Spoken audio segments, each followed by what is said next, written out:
Le mulât interrogea un paysan. Comment procèdes-tu lorsque tu veux faire tes ablutions au bord de la rivière?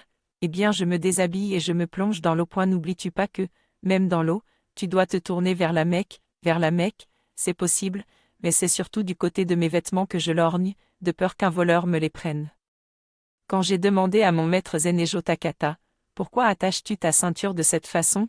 Il m'a répondu, pour que mon pantalon ne tombe pas. Là, j'ai reçu une bonne leçon, une leçon zen. Les choses ont une utilité. Quand il est nécessaire de fermer la porte, on la ferme. Ne jamais oublier d'avoir l'esprit pratique. Attention au réel. Dès qu'on ne fait plus attention au réel, on s'en éloigne. La religion ne doit pas nous sortir de la réalité. Un vrai moine ou un vrai croyant ne s'en détourne jamais.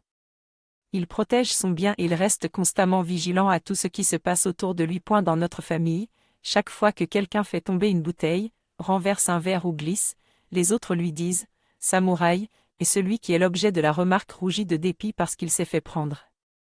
On joue à cela parce qu'au fond, un samouraï ne commet pas d'erreur.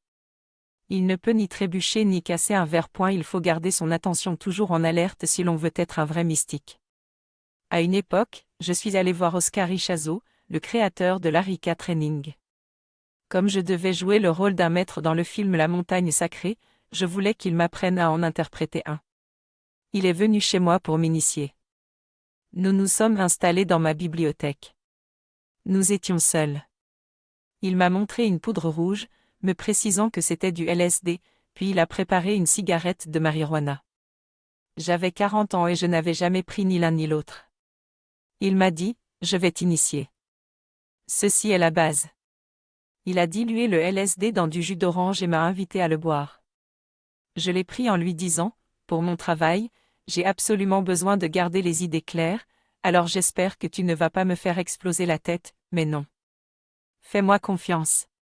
Au bout d'une demi-heure, il m'a conseillé de fumer la cigarette de marijuana pour accélérer les effets du LSD. Je l'ai fumé et le résultat ne s'est pas fait attendre. J'ai tout de suite commencé à en ressentir les effets, je voyais de belles choses. Par la fenêtre, je voyais du Van Gogh, puis du Rubens. C'était vraiment magnifique. J'étais ému, car c'était la première fois que j'avais des hallucinations. J'étais conscient de leur nature. J'ai dit à Oscar Ichazo, ce que tu me fais faire là ne vaut pas grand-chose. Oui? Pourquoi dis-tu cela? Si un voleur ou un criminel se pointe maintenant, je serai incapable de me défendre. Il m'a aussitôt donné l'ordre de sortir de mon état pour éviter que je ne m'angoisse. Pourtant, je n'étais pas du tout angoissé. J'étais simplement en train de juger la méthode, en même temps, j'étais en plein paradis. Cependant, je trouvais que ce paradis n'était pas bon, car je n'avais plus les moyens de me défendre en cas de besoin. Un maître zen éveillé se défend. Il réagit au moindre danger.